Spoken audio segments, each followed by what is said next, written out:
Farmacodinámica.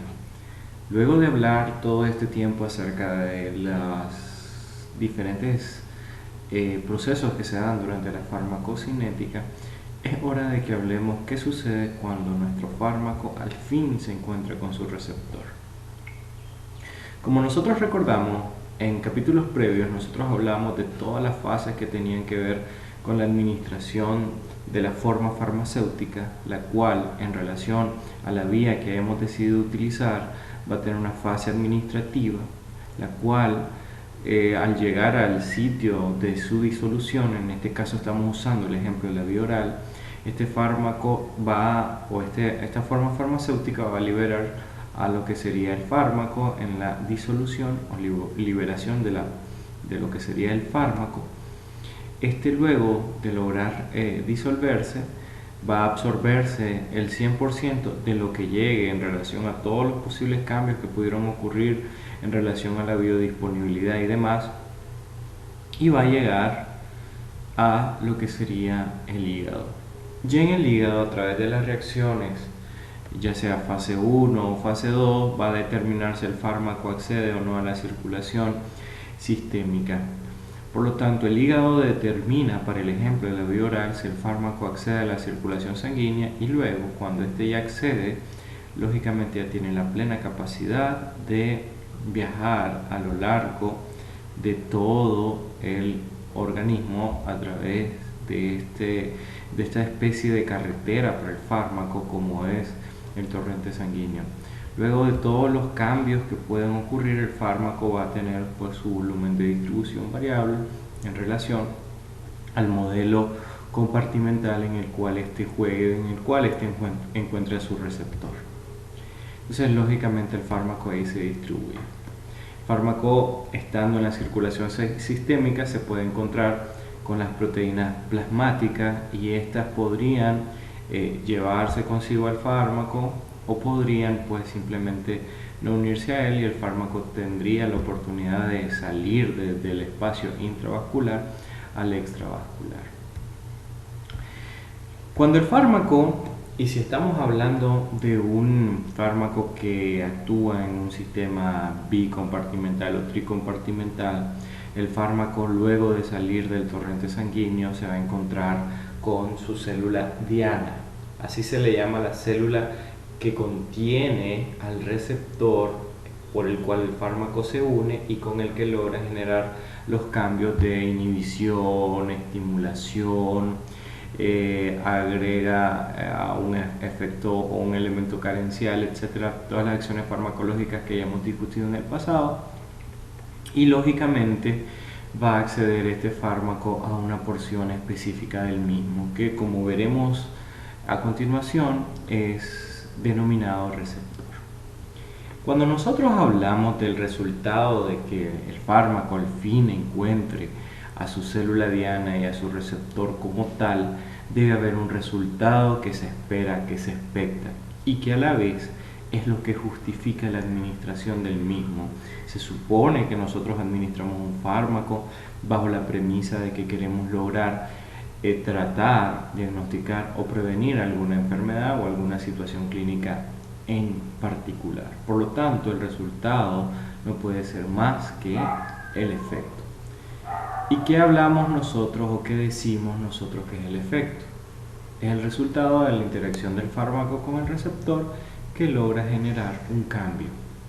Y ese cambio se traduce en una acción farmacológica que a la vez se traduce en el resultado de la acción primaria.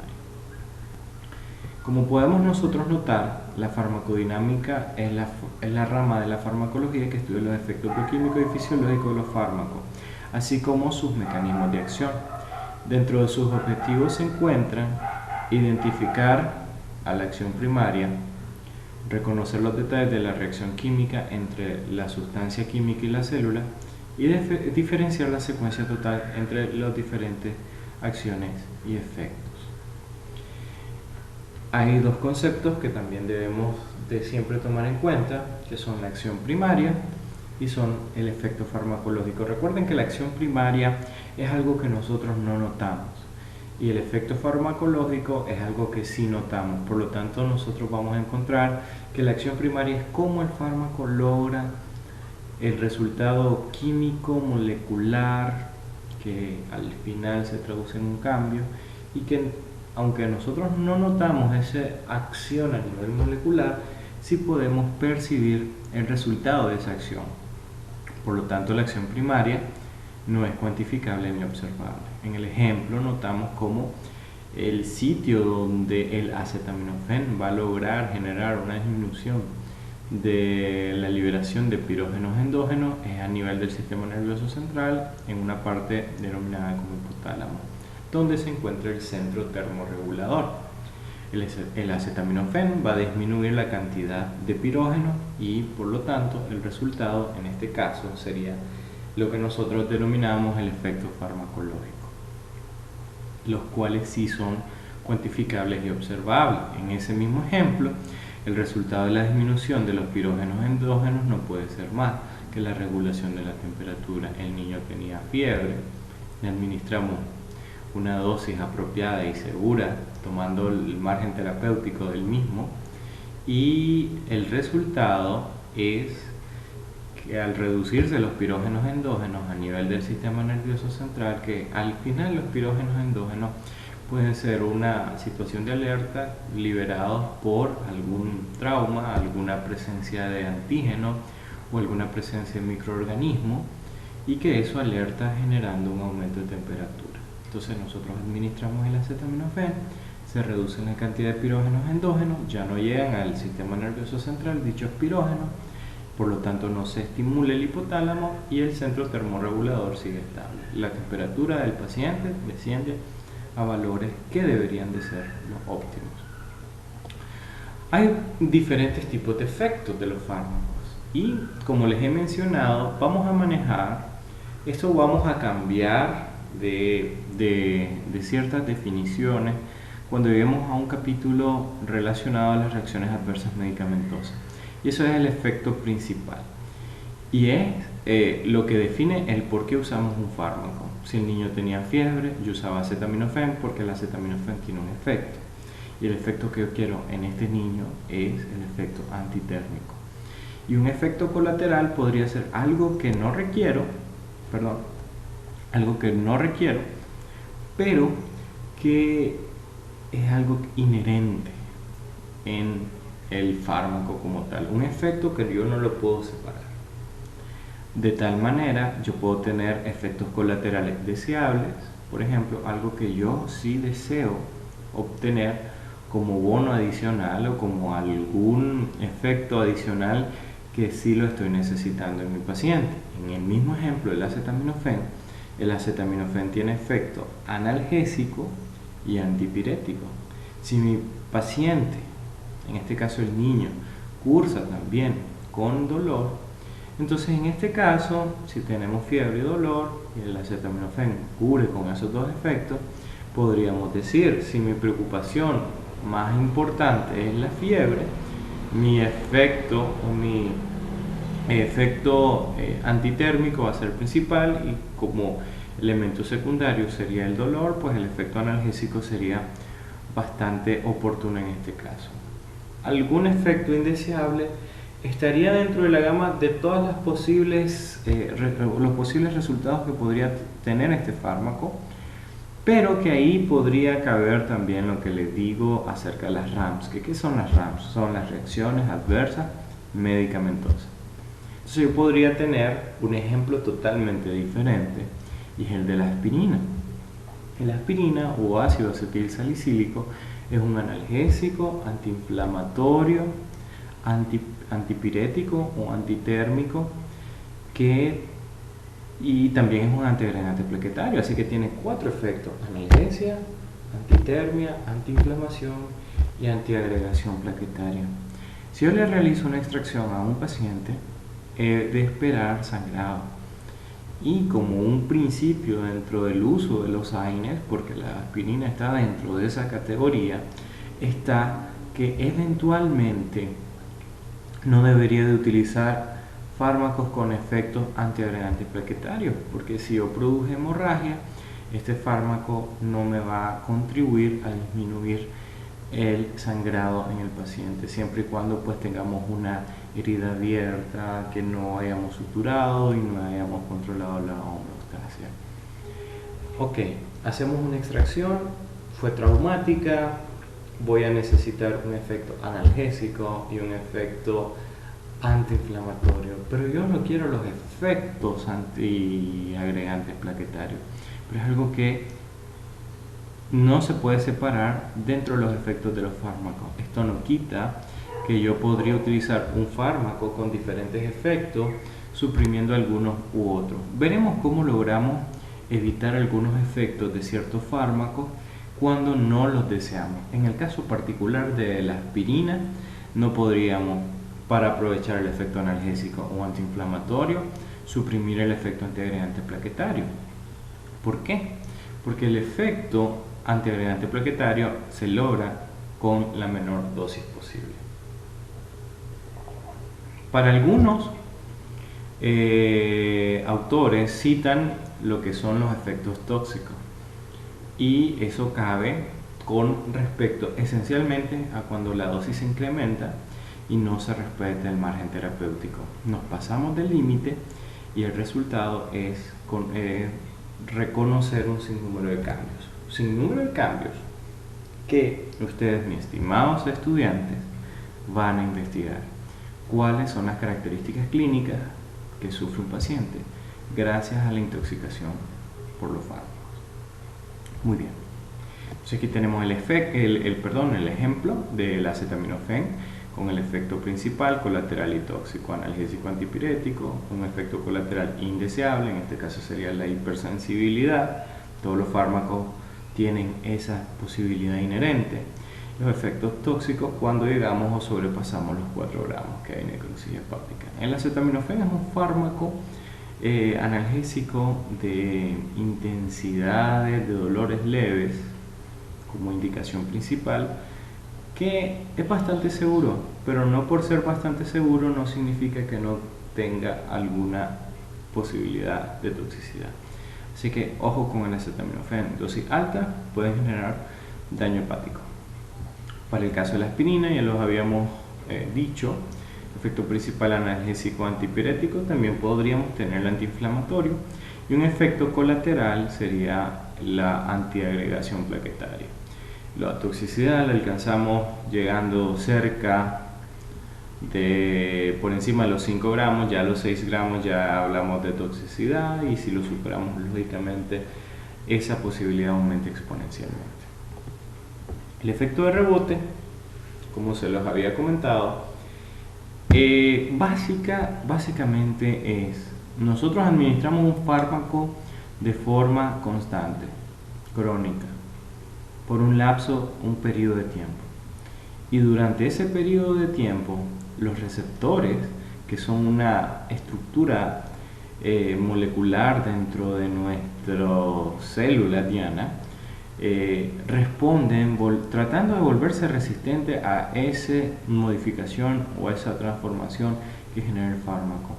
Y el resultado es tratar de producir una resistencia a los efectos, que se traduce en algo que se llama tolerancia. El paciente se vuelve dependiente del efecto, el paciente se vuelve tolerante por la frecuencia de administración, y luego nosotros vamos a encontrar de que no gozamos de los efectos que estamos esperando, o que recordamos que teníamos antes pero que ahora ya no.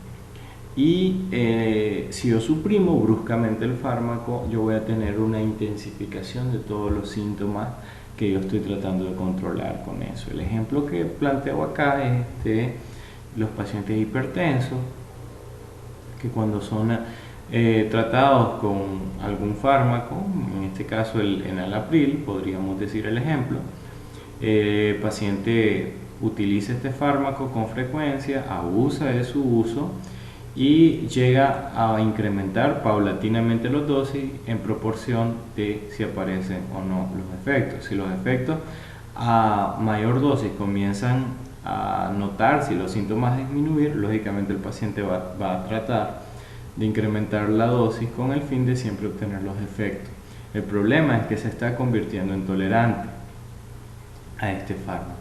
Ahora, si llega a un punto donde el fármaco ya no hace efecto, lo que vamos a obtener como resultado es que el paciente cambie de un fármaco a otro. Y si lo hace de forma brusca, lo que vamos a tener es que se da la intensificación de los síntomas que el fármaco trataba de suprimir con su uso. Así que lo que se recomienda en estos casos es disminuir la dosis del primer fármaco y paulatinamente ir incorporando un fármaco con dosis que se vayan incrementando poco a poco. Para darles un ejemplo de esto, vamos a suponer que nosotros tenemos aquí nuestra célula. Ahí disculpen lo burdo que pueden ser los dibujos a mano alzada. Y aquí tenemos nuestra célula que tiene nuestro receptor. Entonces viene nuestro fármaco, interactúa con el receptor y el resultado pues es el efecto. Todo el mundo bien. Pero conforme va pasando el tiempo, en nuestra, ¿se acuerdan? Nuestra gráfica de concentración plasmática versus tiempo, va pasando el tiempo, la cantidad del fármaco que yo estoy utilizando para solventar el problema cada vez se vuelve menos eficaz. Así que, por ejemplo, en la primera etapa, yo administraba una cantidad de 5 miligramos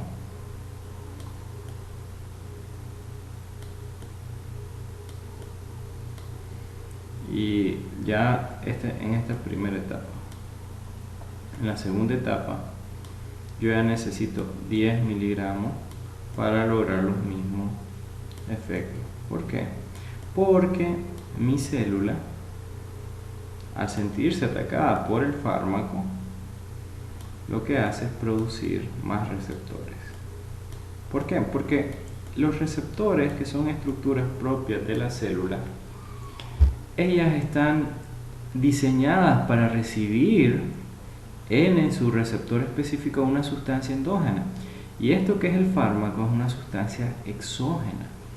Entonces el fármaco necesita la sustancia endógena puesto que tiene un receptor para esta célula. Así que algo viene acá que se produce en nuestro cuerpo que se une a esta célula. Pero los fármacos que aprovechan estos mecanismos de comunicación entre el organismo y la célula, al estarse uniendo constantemente, la célula busca la manera de cómo siempre recibir a la sustancia endógena. Por decirlo de otra manera, hay una sustancia endógena que se une ahí, pero si la sustancia endógena que siempre ha existido no puede unirse a lo que sería su receptor específico, ¿por qué? Porque el fármaco vino y ocupó su lugar. Ahora, la sustancia endógena siempre se está produciendo y siempre tiene que buscar cómo unirse, pero si los espacios para unirse ya están ocupados por un fármaco, lógicamente esta sustancia queda libre. Y esta sustancia que queda libre pues se elimina y no realiza lo que debería de hacer. Entonces, la célula diana crea un nuevo receptor para que se una lo que sería la sustancia endógena al receptor específico y el fármaco se une a lo que sería el otro receptor que ha creado. Esto genera un problema y el problema que se genera es que con respecto a los efectos del paciente ya comienzan a disminuirse. Entonces el paciente tiene una gran idea y la idea del paciente es incrementar la dosis. Entonces en un tercer momento el paciente incrementa la dosis, tenemos a nuestra célula aquí, tenemos dos receptores que ha creado la célula, por poner el ejemplo. ¿Y qué es lo que vamos a tener? Vamos a tener, pasamos de 5 a 10 miligramos, ahora vamos a poner 15 miligramos.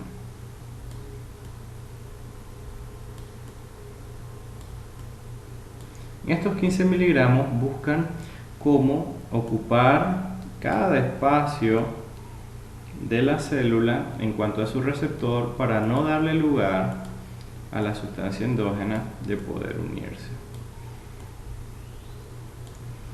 ¿Y qué es lo que sucede? Ahí los efectos regresan. El paciente se siente bien nuevamente. Pero la célula no se da por vencida y la célula vuelve a crear más receptores. Al crear más receptores, la célula, ¿qué está buscando? Que la sustancia endógena que fue diseñada para unirse a él llegue y se una. Ya al inicio teníamos un solo receptor, después teníamos 2 receptores, ahora tenemos 4 receptores. Entonces, dándole lugar a que la sustancia endógena busque la forma de cómo unirse a alguno de esos espacios que está diseñando para ella. Entonces ya hay espacio para la molécula endógena y para el fármaco.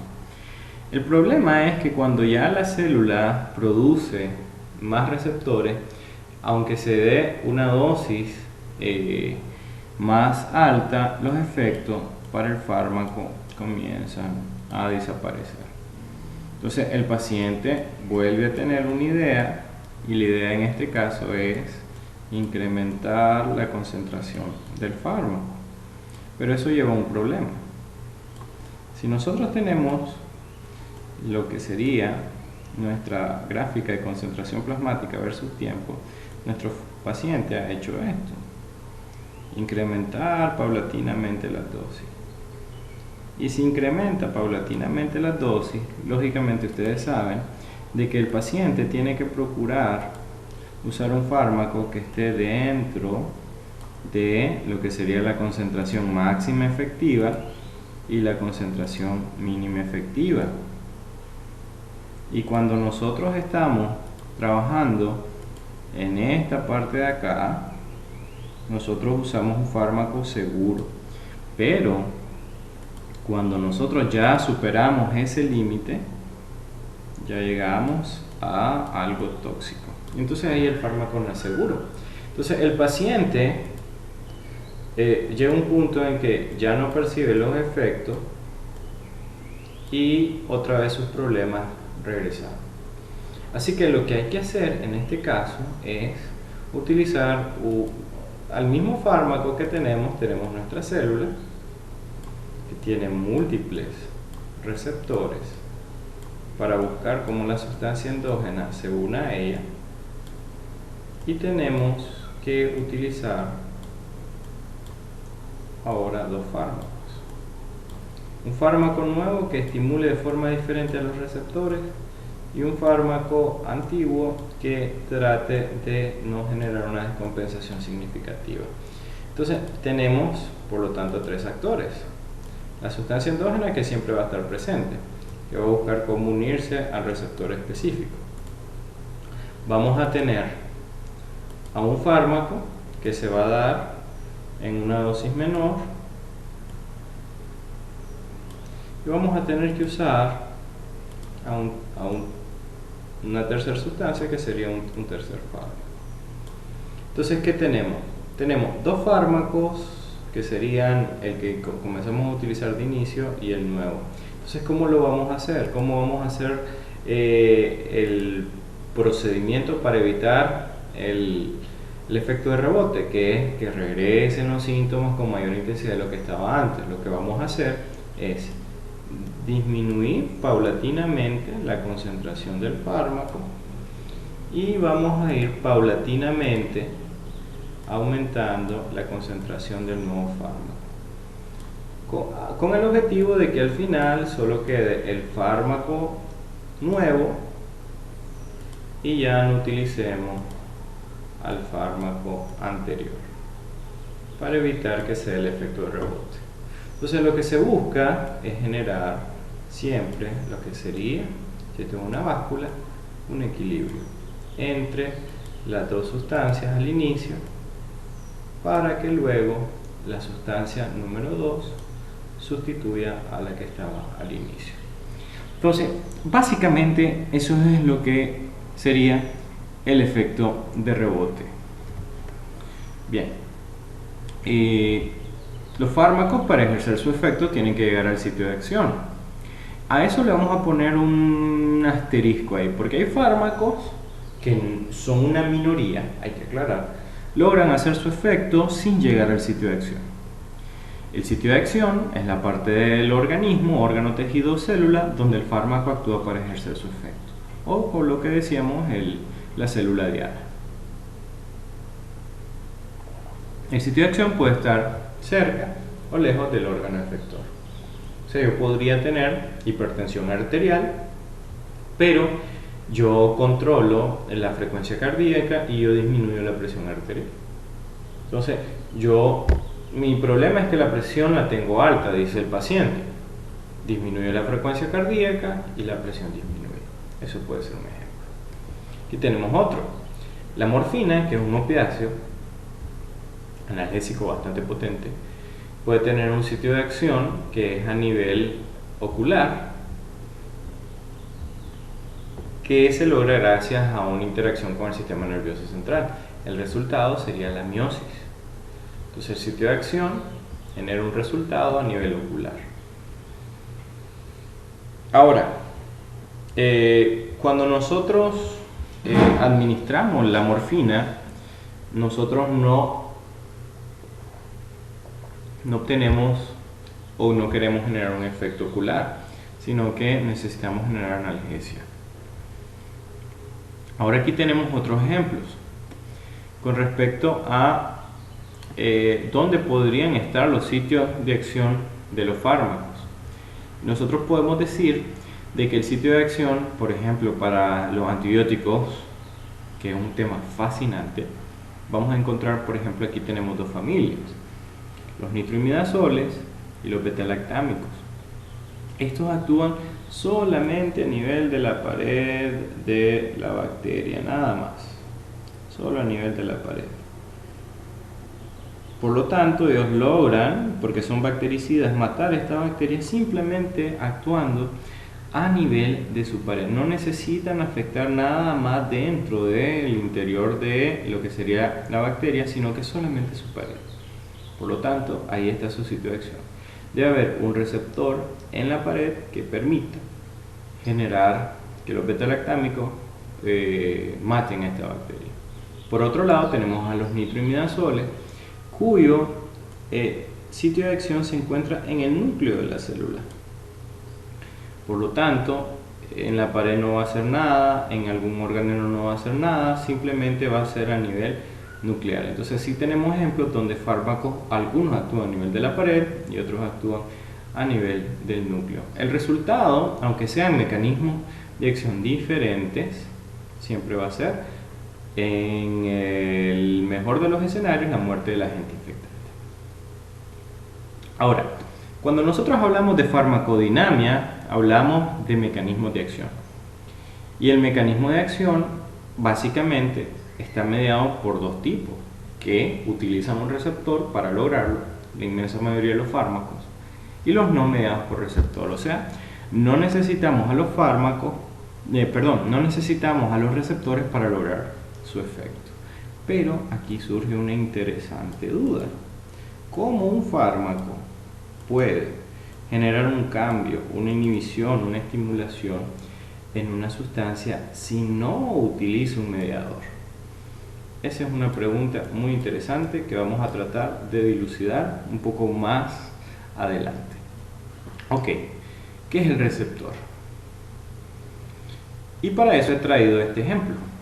En este ejemplo, para los que no son tan conocedores del deporte, hago a colación a esto porque en una ocasión, en una clase, estamos hablando de la famosa frase del doctor Castillo, que es golazo, y una muy querida estudiante hizo referencia al golazo haciendo un swing.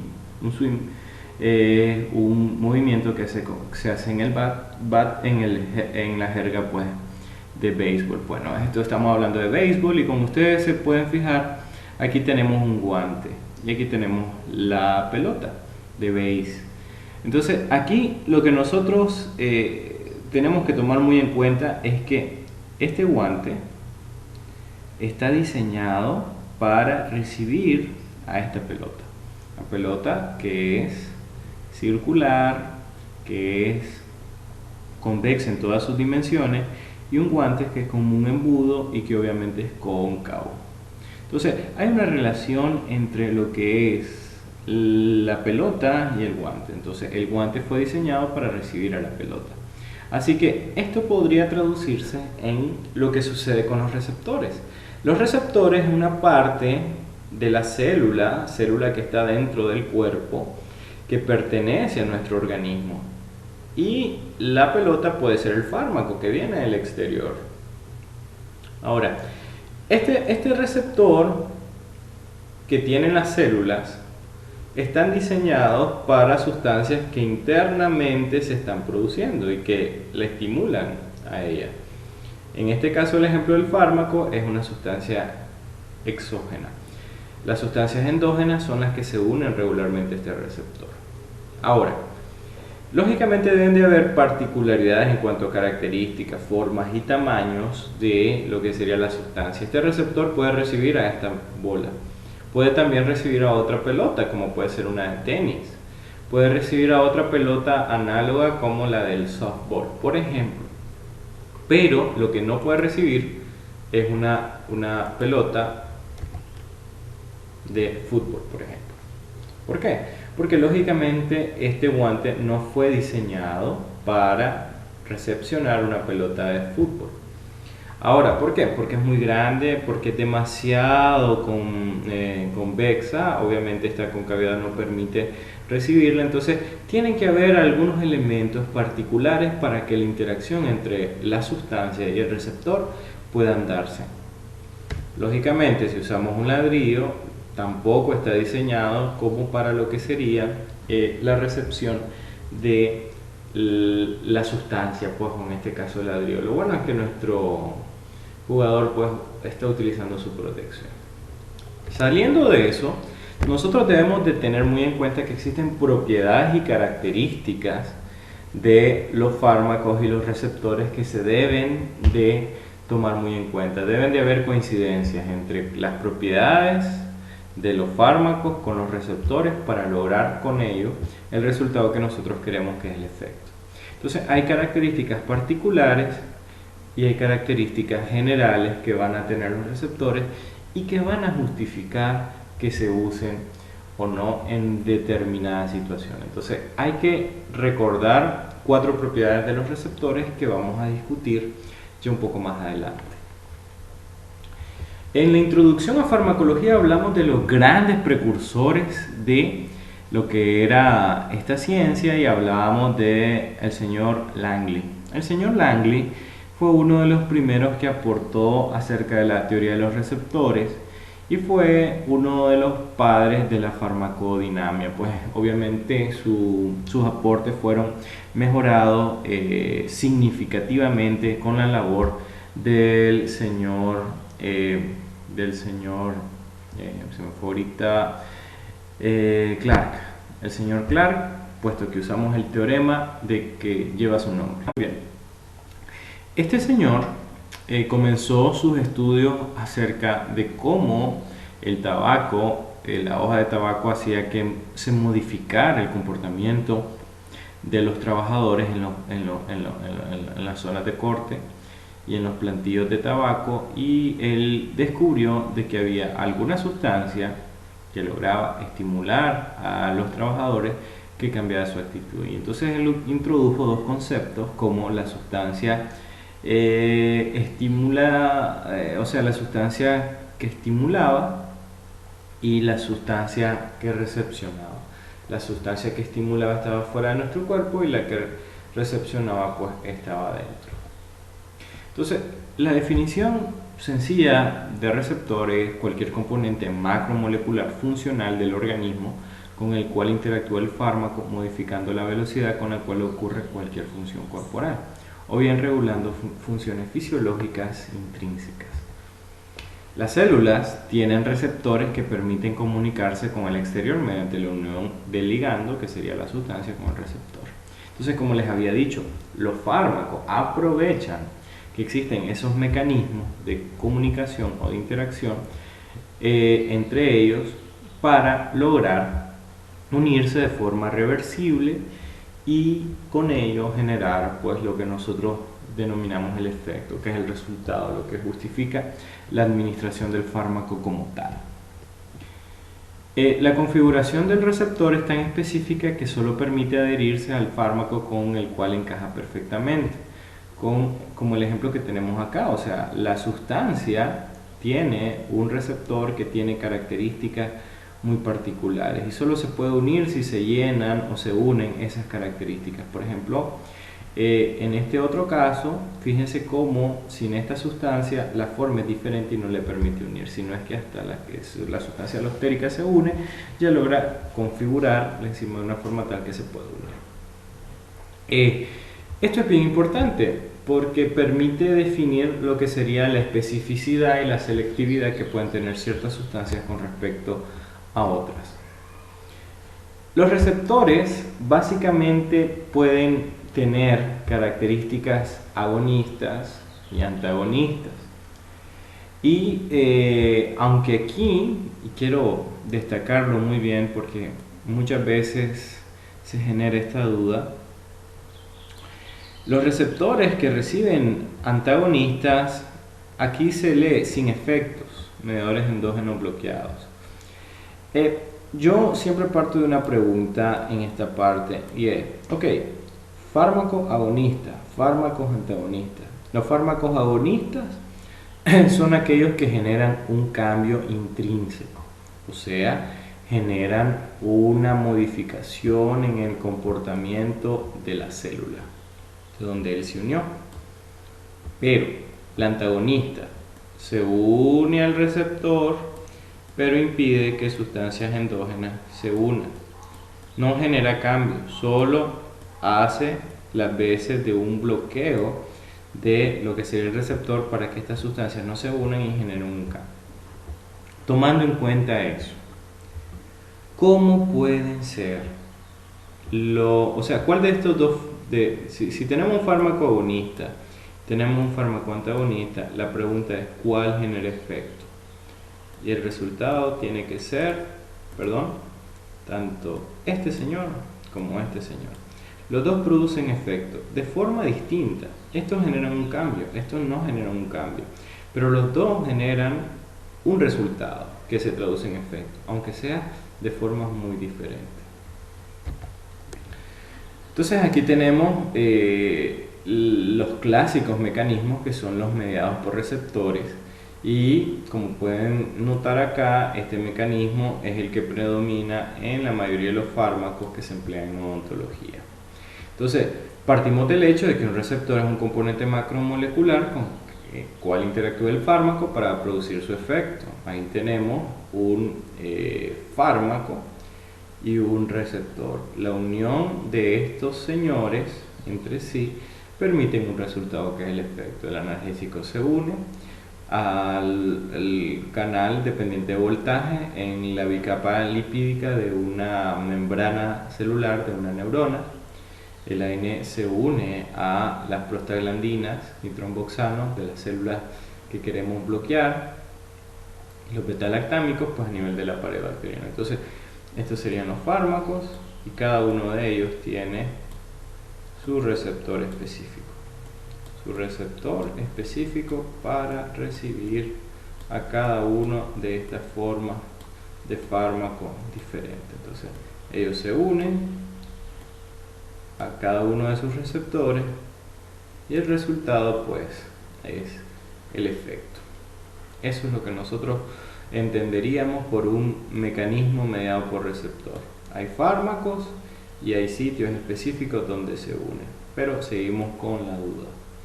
¿Cómo podemos generar efecto sin que hayan receptores? ¿Cómo se puede producir efecto sin que haya receptores? ¿Qué son los mecanismos no mediados por receptor? Entonces fíjense, la sustancia endógena se une a lo que sería el receptor específico y noten cómo cuando ya hay una unión entre ellos, hay una modificación de la sustancia. Bueno, nosotros vamos a encontrar de que la sustancia endógena se une, estaba compuesta por dos elementos y el resultado de la unión es una modificación. Esto es muy importante. ¿Por qué el fármaco se tiene que modificar? ¿Por qué el fármaco se tiene que modificar? Se tiene que partir en dos al salir. Recuerden de que el fármaco debe tener una unión reversible. Y esa unión reversible implica de que la unión al sustrato a la enzima genere un cambio significativo. Y sobre todo porque los efectos también tienen que ser reversibles. O sea, tiene que durar un punto en un momento y terminar en otro. Y la modificación de la sustancia endógena, es lo que lo va a permitir. Entonces aquí tenemos los mecanismos de acción mediados por receptor y aquí tenemos los diferentes ejemplos. Y aquí tenemos también elementos que permiten regular los receptores, lo que hacía que una célula adquiriera mayor cantidad de receptores en función de algo. Y aquí tenemos los tipos de receptores. Los tipos de receptores que van a explicar los mecanismos de acción mediados por receptores. Básicamente son 4 elementos destacables. Aquí tenemos, por ejemplo, el receptor tipo 1 o inotrópico, el receptor tipo 2 o metabotrópicos, los receptores con actividad sinasa o de tirosincinasa también se les llama, y los receptores intracelulares que son conocidos como transcripción génica. Cada uno de ellos obedece pues a un tipo de receptor específico. Estos son el tipo 1, este es el tipo 2, este es el tipo 3 y pues saltando lo obvio, pues este es el tipo 4.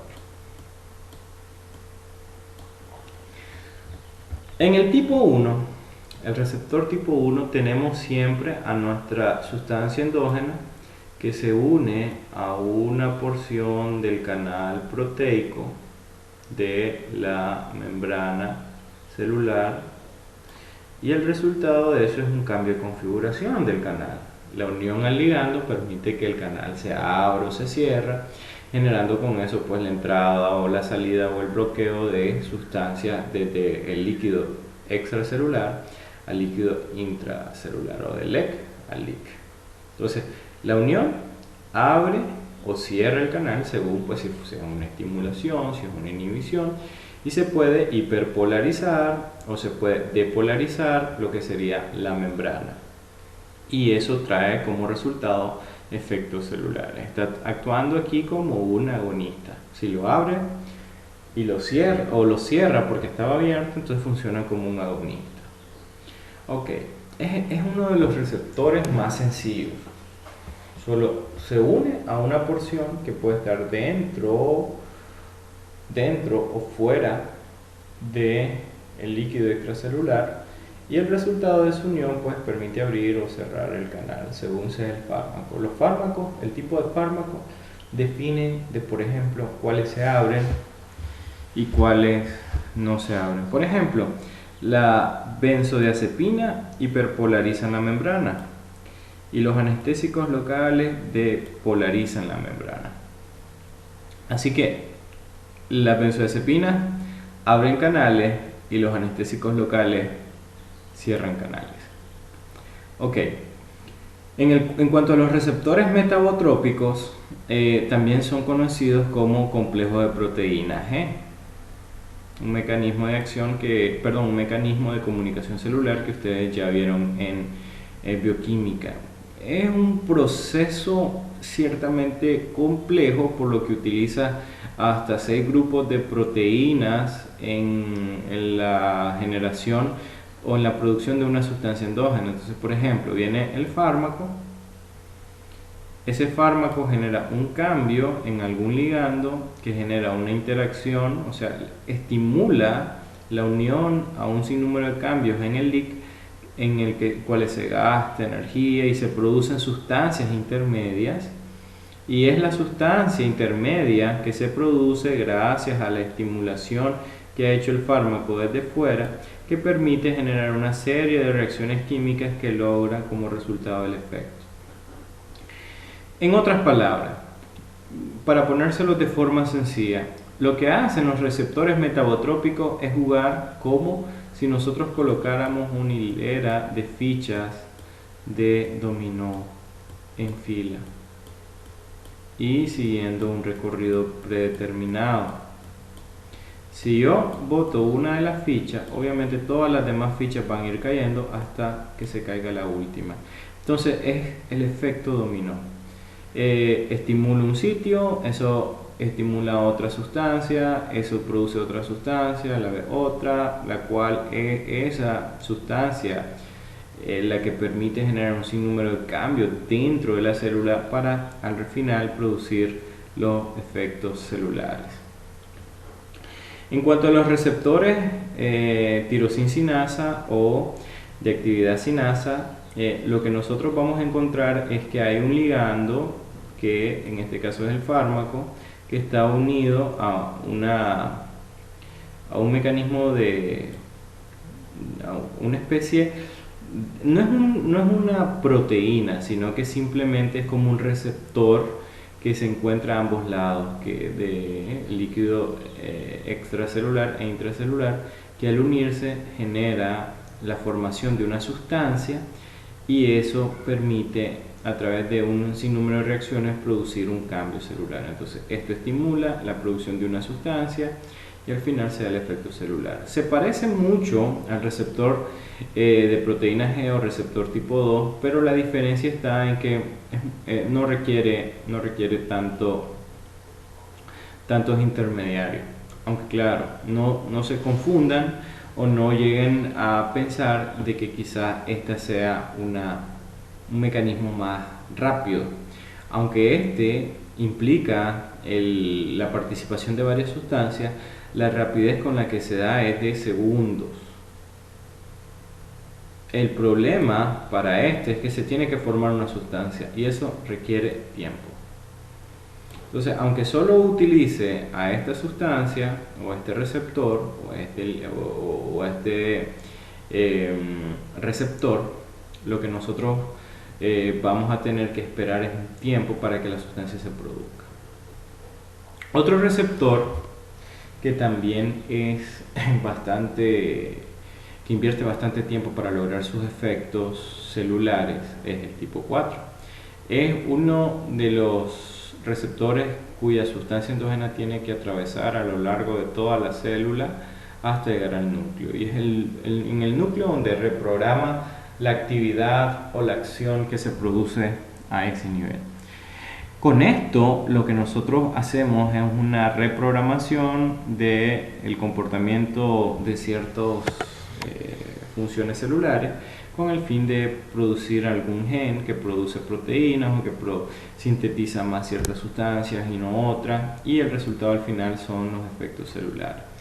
Quiero, a manera de resumen, hacerles ver de que aunque todos estos son receptores agonistas, todos de una u de otra manera vamos a encontrar de que producen efectos celulares. Es muy importante separar cuáles son los que invierten más tiempo y cuáles son los que invierten menos tiempo en lograrlo.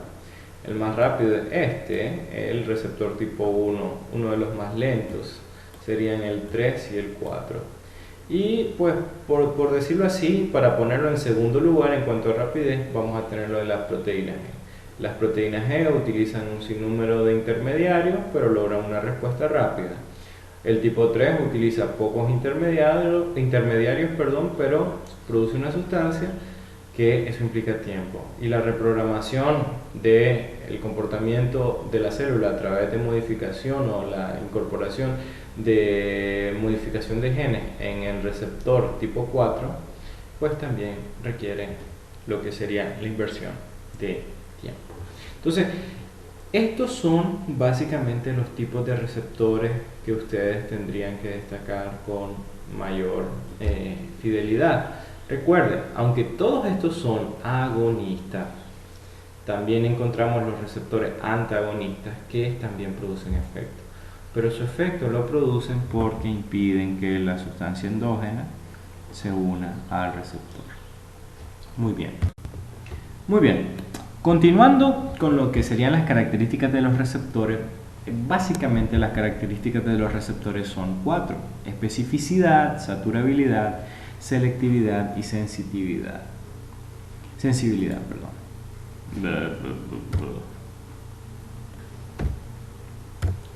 Ok, continuando, hablemos de las características de los receptores. Las características básicamente son especificidad, saturabilidad, selectividad y sensibilidad. De estos voy a hablar de forma muy somera de lo que son la saturabilidad y la sensibilidad. La saturabilidad es la capacidad que tiene un fármaco de lograr su efecto en función de la cantidad de receptores que están siendo ocupados. Hay un principio: entre más receptores estén ocupados, mayor va a ser el efecto. Entre menor sea la cantidad de receptores ocupados, significa que menor va a ser el efecto. Pero no siempre. Hay excepciones. Si es un fármaco potente, con una poca dosis, yo podría obtener un gran resultado. Entonces, que es altamente variable. Ok, esto tiene que ver con qué tantos receptores están siendo ocupados por los fármacos. La sensibilidad tiene que ver con qué tanto tiempo estimula cada uno de los fármacos al receptor. Hay unos fármacos que estimulan más tiempo y hay unos fármacos que estimulan lógicamente al receptor menos tiempo. Entonces, básicamente a eso es lo que se refiere esta parte. Quiero dejar por aparte para hablar de especificidad y selectividad con el siguiente ejemplo, para explicar especificidad y selectividad. Ok, vamos a ver. Tenemos estos diferentes lugares,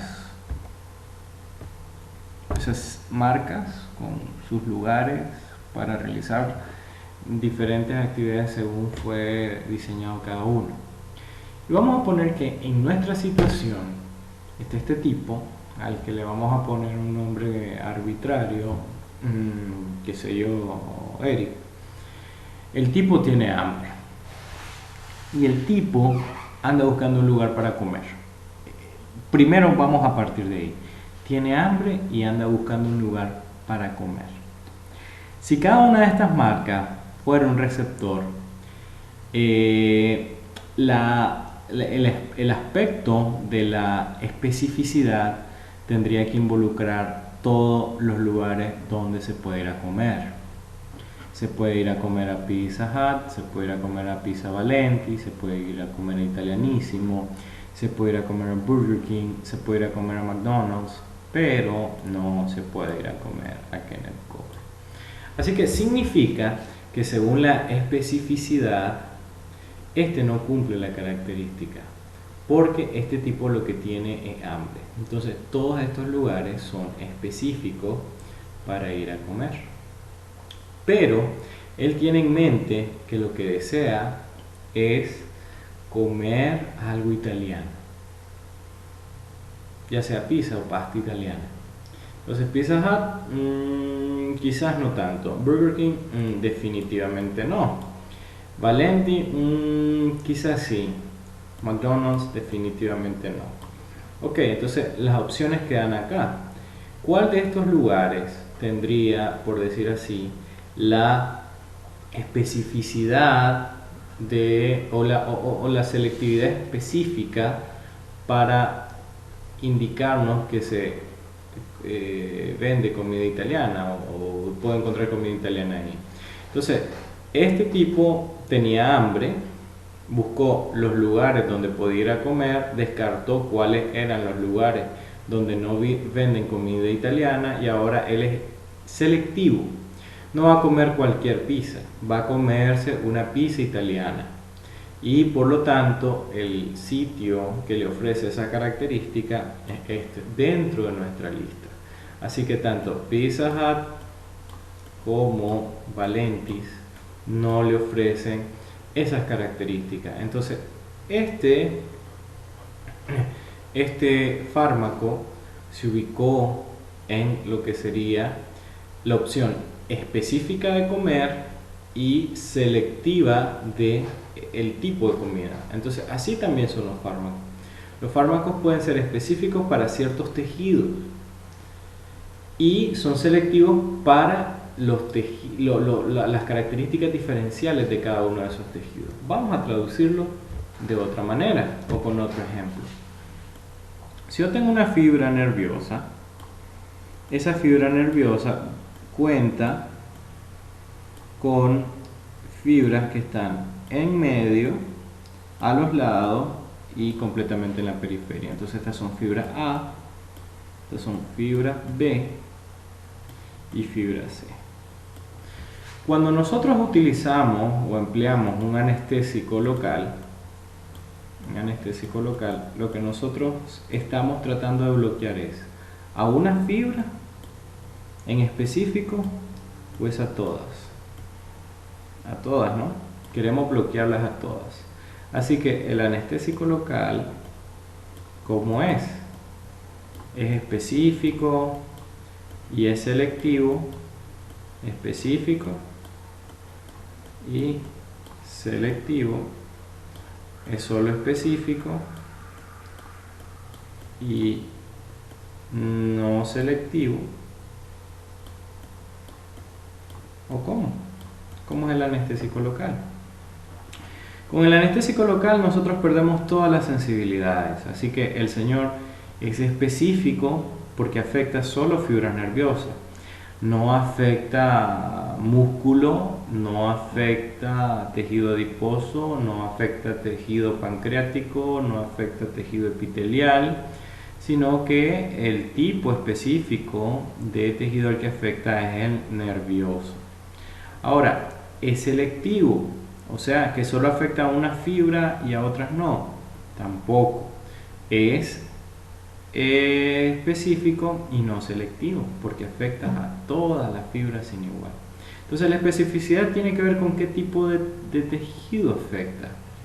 Y la selectividad tiene que ver si hace variaciones en cuanto a ese tejido, si afecta todo o solo algunas partes. Entonces, básicamente, eso es lo que tiene que ver con las características de los receptores.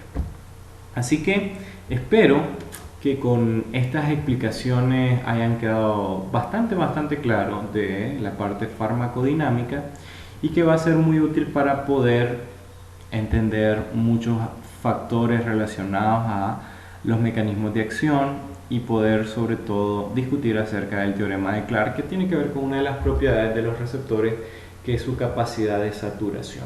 Así que siempre estamos al pendiente y espero verlos pronto en otra entrega. Así que estén muy bien y muchas gracias.